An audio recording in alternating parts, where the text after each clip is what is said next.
Assalamualaikum warahmatullahi wabarakatuh. Perkenalkan, nama saya Nurhayati dengan NIM 220447.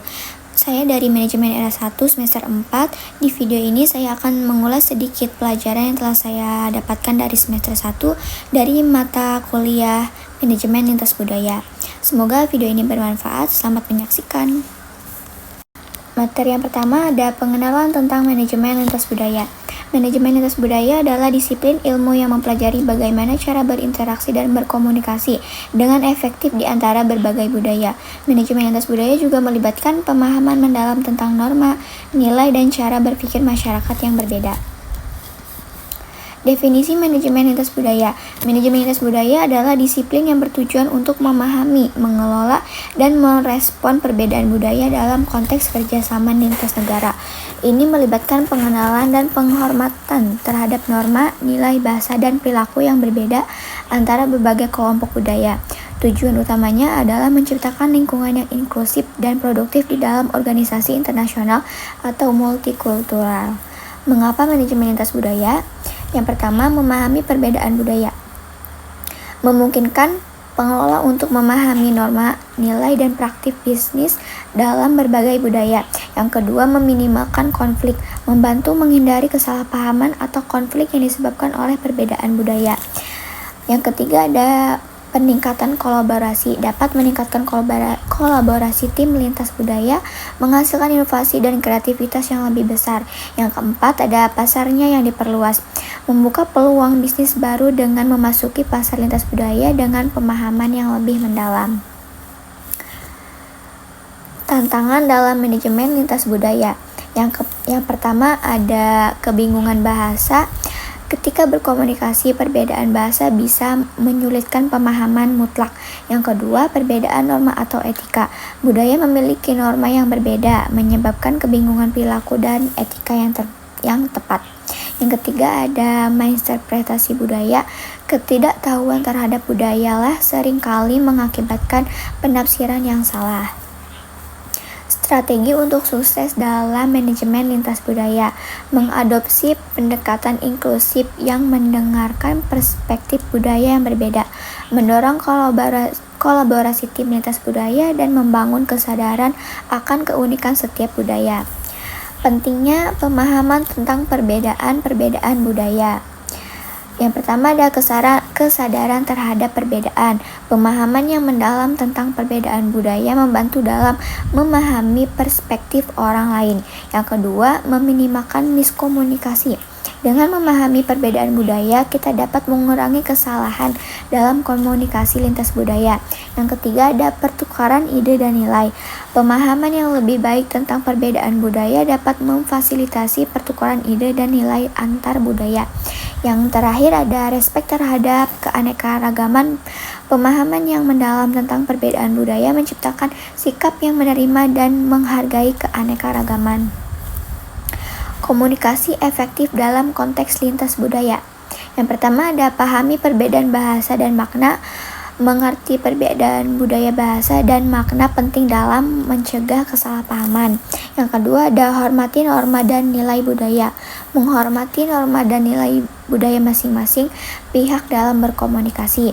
Yang ketiga, ada gunakan bahasa tubuh yang universal. Menggunakan bahasa tubuh yang dapat dipahami secara universal untuk mendukung komunikasi. Pengelolaan tim lintas budaya. Yang pertama, ada kerjasama. Penting untuk membangun kerjasama tim lintas budaya yang solid. Yang kedua, ada komunikasi. Memiliki sistem komunikasi yang efektif dan inklusif sangat penting. Yang ketiga, ada diversitas.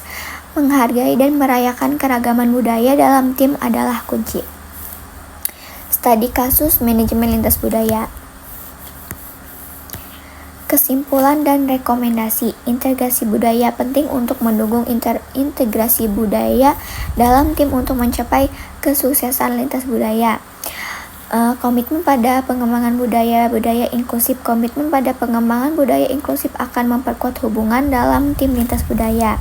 Pendidikan mengenai perbedaan budaya. Memberikan pendidikan tentang perbedaan budaya dapat membantu dalam memperkuat hubungan antar tim dengan latar belakang budaya yang beragam. Pemahaman mendalam tentang nilai-nilai budaya. Pemahaman mendalam tentang nilai-nilai budaya akan membantu dalam menyesuaikan strategi manajemen lintas budaya. Materi yang kedua ada status kepemimpinan dan organisasi. Pengantar mengenai status kepemimpinan dan organisasi termasuk akar kulturasi organisasi. Akar kulturasi organisasi. Akar kulturasi organisasi merujuk pada nilai-nilai, keyakinan, dan norma yang menjadi dasar budaya sebuah organisasi. Hal ini meliputi cara orang berinteraksi, menyelesaikan masalah, dan membuat keputusan. Budaya organisasi juga mencakup ritual, simbol, bahasa, dan sistem sosial yang mempengaruhi cara orang bekerja bersama. Kulturasi organisasi yang kuat dapat meningkatkan kinerja dan kepuasan anggota organisasi. Memahami akar kulturasi organisasi penting untuk membangun strategi manajemen yang efektif dan memperkuat identitas perusahaan. Perbedaan antara kepemimpinan individual dan kolektif. Kepemimpinan individual adalah kepemimpinan individual fokus pada suatu pemimpin yang mengambil keputusan dan menentukan arah. Pemimpin biasanya memegang kendali dan bertanggung jawab secara langsung terhadap hasil. Sementara kepemimpinan kolektif adalah kepemimpinan kolektif melibatkan partisipasi dan jumlah individu dalam mengambil keputusan dan mencapai tujuan. Keputusan diambil secara bersama-sama dengan tujuan mencapai konsensus. Konsep mengenai status dalam kepemimpinan, asumsi dan ekspektasi. Status dalam kepemimpinan mencakup asumsi tentang kekuasaan dan harapan yang diberikan kepada seorang pemimpin. Yang kedua, pengaruh pada pengambilan keputusan. Status pemimpin dapat mempengaruhi cara keputusan diambil, baik secara formal maupun informal. Yang ketiga, ada pengaruh terhadap keseimbangan kekuasaan.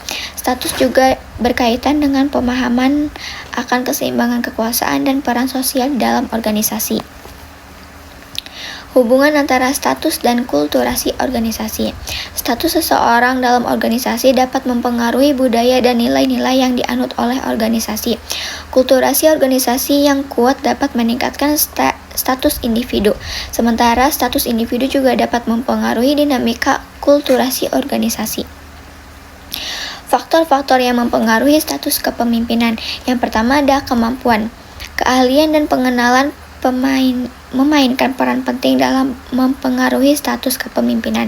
Yang kedua, kepedulian terhadap orang lain. Kepemimpinan yang peduli terhadap tim akan meningkatkan statusnya. Yang ketiga, ada kepemimpinan yang adil, memperlakukan semua anggota tim secara adil dan merata.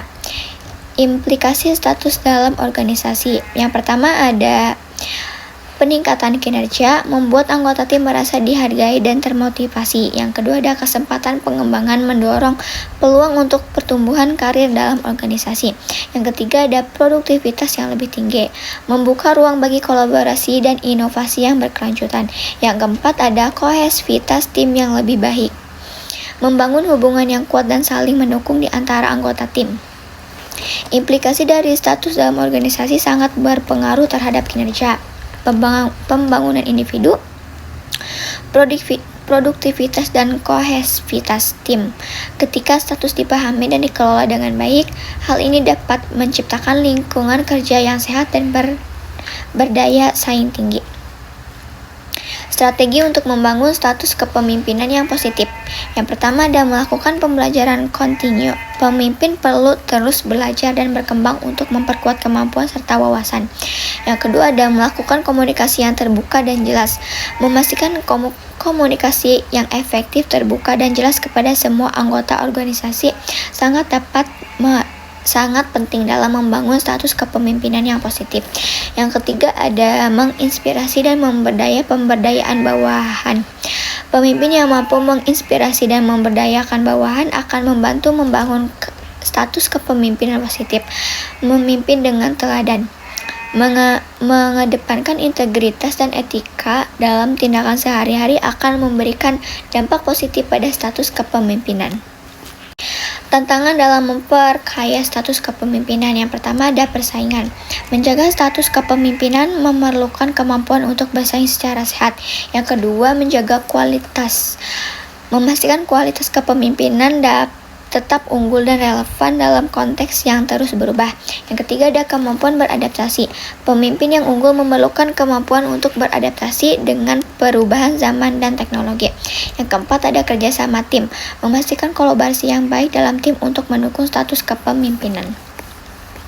Kesimpulan dan rekomendasi. Pentingnya membangun kepemimpinan positif. Kepemimpinan yang membangun hubungan yang baik dan memberdayakan anggota tim adalah kunci keberhasilan organisasi. Pengembangan kepemimpinan kolaboratif. Pemberdayaan melalui kepemimpinan kolektif dapat menciptakan inovasi dan komitmen yang kuat dalam organisasi. Pendekatan kepemimpinan berdasarkan nilai. Kepemimpinan berbasis nilai dapat membentuk budaya yang memberikan arti dan tujuan yang positif bagi anggota organisasi. Tantangan dalam mempertahankan status kepemimpinan. Tantangan seperti perubahan yang cepat dan dinamika internal organisasi harus diatasi dengan pemahaman yang mendalam akan status kepemimpinan.